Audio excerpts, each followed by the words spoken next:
സത്യം പറഞ്ഞ പൂരം കാണാനോ പഞ്ചാരി മേളം കേൾക്കാനോ അല്ല മലമക്കാവിൽ ആള് കൂടിയത്. പിന്നെ ദേവേട്ടന്റെ ഒരു ശാസ്ത്രം ഉണ്ടല്ലോ. എന്താ ശാസ്ത്രം? അതേനെ, ഒരു തായ്മ കഴിഞ്ഞാ ഒരു തല്ലി. ആ ശാസ്ത്രം അതായത് ഈ പുട്ടിന് തേങ്ങയിടുന്ന പോലെ ഒരു തായമ്പക ഒരു തല്ല്, ഒരു തായമ്പക ഒരു തല്ല്. ഒന്ന് പോടോ മാരാരെ. തൊഴിലിൽ കള്ളം കാണിക്കുന്നവൻ ആരായിരുന്നാലും ശരി, അവന് മാപ്പ് കൊടുക്കില്ല ദേവനാരായണൻ. തിരിയേഴും തെളിയുന്ന നിലവിളക്കിന് മുമ്പിൽ നിന്ന് സർവേശ്വരന്മാരെയും ധ്യാനിച്ച് ചെണ്ടയെടുത്ത് കൊട്ടാൻ തുടങ്ങിയാൽ കാലിന്റെ പെരുവരിൽ നിന്ന് തുടങ്ങും ഒരു തീപ്പൊരി കത്താൻ.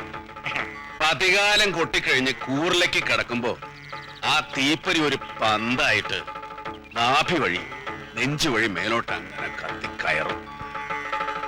ബ്രഹ്മസമാധി നിർവ്വാണം എന്നൊക്കെ കേട്ടില്ലേ മാരാര്? അതാ സംഭവിക്കുക.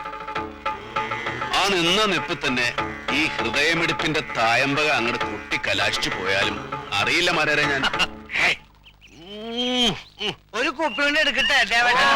വേണ്ട, എനിക്കൊരു പുക മതി. പുക എവിടെ കിട്ടാൻ?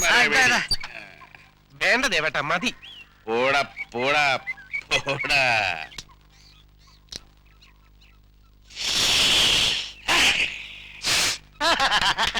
കുമാര, എന്തോ? 2 കുപ്പി നാടൻ വാറ്റും 1 പൊതി കഞ്ചാവും തലയ്ക്ക് പിടിച്ചാൽ അച്ചുതണ്ടിൽ നീ ഭൂമി വലിച്ച് പറിച്ചെടുത്ത് പുറങ്കാല് കൊണ്ട് തായമ്പക കൊട്ടും ദേവനാരായണൻ. മനസ്സിലായോ?